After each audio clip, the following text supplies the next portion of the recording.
कृष्णा दोस्तों। आज मैं आपको अमावस की पूजा विधि और व्रत कथा सुनाऊंगी। अमावस्या के दिन सनातन धर्म में विशेष महत्व है।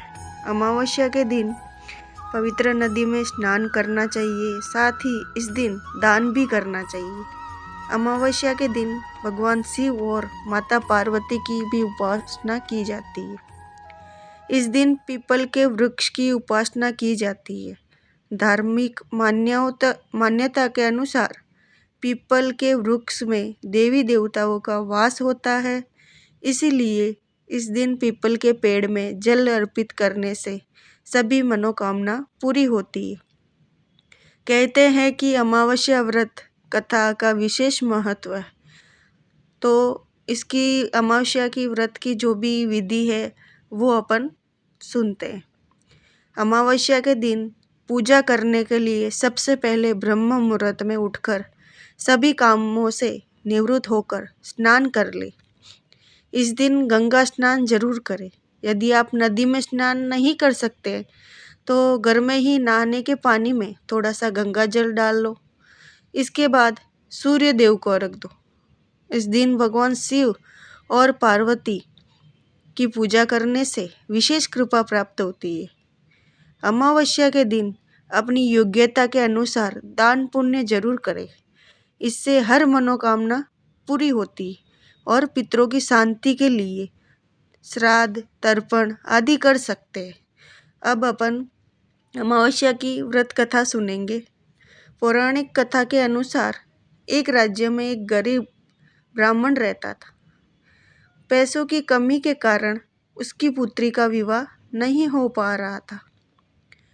अपनी गरीबी से परेशान होकर एक दिन वह ब्राह्मण दंपति ने एक साधु से उपाय पूछा। तो साधु ने बताया कि पास के गांव में एक धोबिन है जो अपने बेटे और बहू के साथ रहती है। यदि आपकी बेटी उस धोबिन की सेवा करे तो धोबिन खुश होकर उसे अपनी मांग का सिंदूर दे देगी, जिससे कन्या का विवाह तय हो जाएगा। यह सुनकर कन्या धोबिन के घर जाकर सारा काम करने लगी। इसका पता धोबिन व उसकी बहू को नहीं चल पाया। एक दिन धोबी ने अपनी बहू से पूछा कि तुम इतना सारा काम इतनी जल्दी कैसे कर लेती हो? तो बहू बोली, मुझे लगा कि आप यह सारा काम करती है। धोबिन चौंक गई और उसने नज़र रखना शुरू किया। धोबिन ने जब सुबह उठकर देखा तो एक कन्या चुपचाप उसके घर का सारा काम कर रही थी। कई दिनों तक ऐसा चलता रहा। एक दिन धोबिन ने कन्या से कारण पूछा। कन्या ने साधु द्वारा कही सारी बात धोबिन को बताई। उसकी यह बात सुनकर धोबिन ने अपनी मांग का सिंदूर उसे दे दिया और उसी समय धोबिन के पति की मृत्यु हो गई। उससे दुखी होकर कन्या घर से निकल पड़ी और एक पीपल के पेड़ के पास पहुंचकर 108 ईंटों के टुकड़े लिए और उन टुकड़ों को 108 बार परिक्रमा करके एक एक बार फेंकने लगी। कन्या ने ऐसा करने से धोबिन का पति जीवित हो गया। पीपल के पेड़ की परिक्रमा के कारण कन्या को शुभ फल की प्राप्ति हुई।